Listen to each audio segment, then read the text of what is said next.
स्वागत है आपका हमारी स्पेशल पेशकश पिंच ऑफ हिस्ट्री में। मैं हूं पलक सहगल। आज इस रिपोर्ट में आपको इतिहास के कुछ खास अंशों में लेकर चलती हूं, कुछ वो घटनाएं जो आज ही के दिन घटी थी।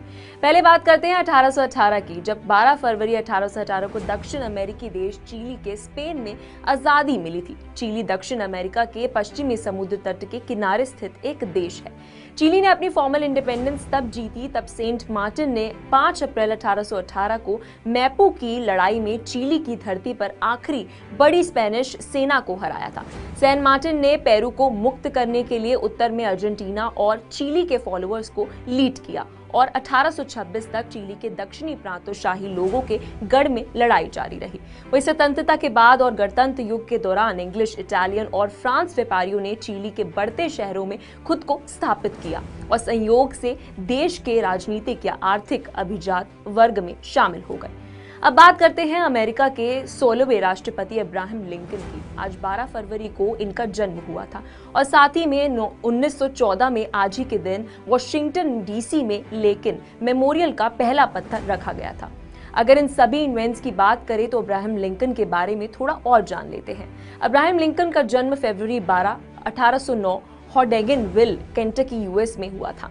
अब्राहम लिंकन संयुक्त राज्य अमेरिका के 16वें राष्ट्रपति लिंकन थे का एक विशाल बैठा हुआ चित्र है जिसे डैनियल वेंचर फ्रेंच द्वारा बनाया गया है और पिकरीली बर्ड्स द्वारा दर्शाया गया है।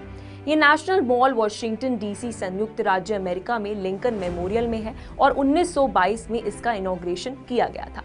चलिए अब चलते हैं एक और इतिहास के पन्ने में। इस बार बात करते हैं भारत की। आज ही के दिन 1928 में गांधी जी के बारडोली में सत्याग्रह की घोषणा करी थी। ब्रिटिश राज के दौरान भारत के गुजरात राज्य में बारडोली सत्याग्रह 12 जून 1928 को भारतीय स्वतंत्रता आंदोलन में सविनय आज्ञा और विद्रोह का एक प्रमुख प्रकरण है। इस आंदोलन का नेतृत्व वल्लभ भाई पटेल ने किया था और इसकी सफलता ने पटेल स्वतंत्रता आंदोलन के प्रमुख नेताओं में से एक बन गए थे और पटेल ने सबसे पहले बंबई के राज्यपाल को पत्र लिखकर आपदाओं के चरण में वर्ष के लिए करों को कम करने के लिए कहा था, लेकिन राज्यसभा ने पत्र को नजरअंदाज कर दिया और वसूली की तारीख की घोषणा करके पलटवार किया। पटेल ने जब बारडोली तालुका ने सभी किसानों को अपना करा तो भुगतान से इनकार करने का निर्देश दिया। वहीं नरहिर पारेख और रविशंकर व्यास और मोहन लाल पांड्या की सहायता से उन्होंने बारडोली को कई क्षेत्रों में विभाजित किया और जिनमें से प्रत्येक में एक नेता और विशेष रूप से स्वतंत्रता सेवकों के नियुक्त किया गया था। पटेल ने कुछ कार्यकर्ताओं को सरकारी अधिकारियों के आंदोलन पर मुखबिर के रूप में कार्य करने के लिए सरकार के करीब भी रखा था। महामारी के दौर में चल रहे हैं तो बता दूं कि आज ही के दिन 1975 को भारत को खुद को स्मॉल पॉक्स की महामारी घोषित किया था। भारत की 1974 में चेचक की महामारी 20वीं सदी की सबसे खराब चेचक महामारियों में से एक थी और चेचक के उन्मूलन में से 3 साल पहले हुई थी। जनवरी और मई 1974 के बीच 15,000 से अधिक लोग चेचक से इन्फेक्टेड हुए और मर गए।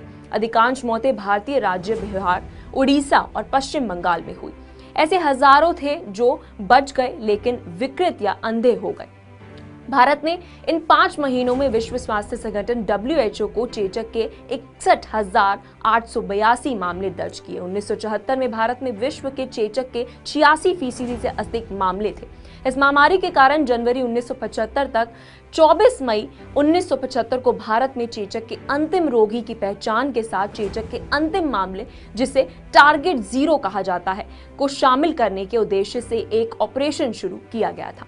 अंत में बात करते हैं भारत के सोशल लीडर दयानंद सरस्वती की। आज यानी 12 फरवरी को 1824 दयानंद का एक भारतीय दार्शनिक सामाजिक नेता थे और आर्य समाज के संस्थापक का जन्म हुआ था। महर्षि दयानंद सरस्वती एक भारतीय दार्शनिक सामाजिक नेता और वैदिक धर्म के सुधार आंदोलन आर्य समाज के संस्थापक थे।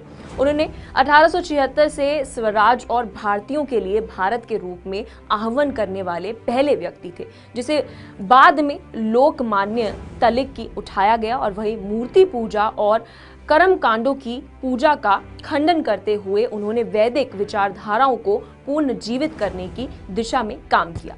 इसके बाद भारत के दार्शनिक और राष्ट्रपति इस राधाकृष्ण ने उन्हें आधुनिक भारत के निर्माताओं में से एक कहा, जैसा कि श्री अरबिंदो ने किया था।